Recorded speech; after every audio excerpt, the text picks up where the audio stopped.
Este é o terceiro bloco da entrevista com Laurentino Gomes, que está lançando 1822, seu novo livro sobre a independência brasileira. Laurentino, como 1808, seu novo livro tem um subtítulo longo, divertido, né?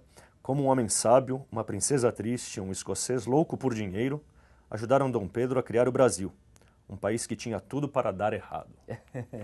Quem é a princesa triste e quem é esse escocês louco por dinheiro? A princesa triste é Leopoldina, a mulher de Dom Pedro, a primeira imperatriz brasileira. É um personagem fascinante porque ela nasceu e foi criada na corte mais ilustre da época, que era de Viena. Ela chega ao Brasil repleta de ilusões, ela gostava de borboletas, de rochas, tinha uma boa noção musical e achava que viria para um lugar exótico, idílico. E ela chega ao Rio de Janeiro e começa a se desiludir com tudo. Ela descobre que o Brasil, ao contrário, é um lugar tinha muito calor, muito inseto, animais peçonhentos, muita sujeira, muitos escravos. Era maltratada na corte portuguesa, que tinha inveja dessa princesinha, quase como uma boneca de porcelana que chega da Áustria.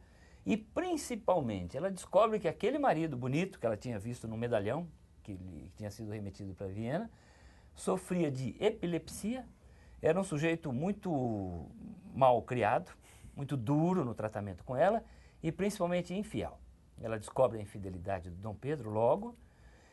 Aliás, na véspera do Ipiranga, o Dom Pedro começa a grande história de amor da vida dele, que é com a Marquesa de Santos, aqui em São Paulo.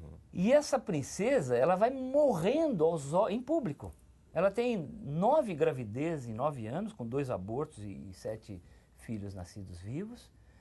Mergulha em depressão e ela morre abandonada pelo marido, desiludida com tudo, em 1826. Então é uma história trágica, né? O outro personagem é o Lord Cochrane, um herói maldito da independência brasileira. Lord Cochrane era um herói da guerra contra o Napoleão na Inglaterra.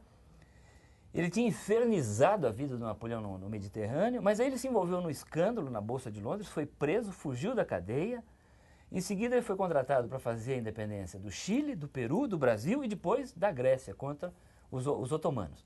Era um mercenário. É um mercenário. Agora, é um personagem fundamental porque ele vence a guerra contra os portugueses no Norte e Nordeste. O Brasil não tinha marinha e ele era um homem muito experiente. Só que ele era louco por dinheiro. Então, ele fez algumas coisas absurdas. Por exemplo, ele saqueou a cidade de São Luís do Maranhão. Foi o primeiro saque. Foi o primeiro saque. Ele, em vez de tratar como uma cidade aliada, que havia sido libertada dos portugueses, ele tratou como uma cidade inimiga. Saqueou a cidade e só devolveu os bens para os moradores depois que eles concordaram em pagar um dinheiro a ele. E pior, depois de um certo tempo, o Dom Pedro não tinha dinheiro para pagar o que havia prometido, ele roubou um navio brasileiro, a fragata Piranga, e levou para a Inglaterra. Então é muito interessante, porque ele é o primeiro almirante da Marinha brasileira, então é um personagem importantíssimo, mas ele é quase desconhecido. Quase desconhecido. A Marinha brasileira nunca batizou um navio com o nome do Lord Cochrane. Deveria?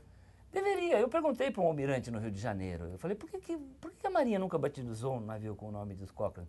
Ele falou, ele é o nosso primeiro almirante, mas ele roubou o nosso navio, né, Laurentino? E essas coisas são difíceis de perdoar. Eu queria agora voltar à frase que encerra aqui o seu subtítulo. Um país que tinha tudo para dar errado. Deu certo? Depende sempre da perspectiva do observador, né? Se você observar o Brasil em 1822, deu certo. Aquele projeto de Brasil que resulta no país que nós temos hoje, um país grande, de dimensões continentais, de 190 milhões de pessoas que se reconhecem como brasileiras, deu certo.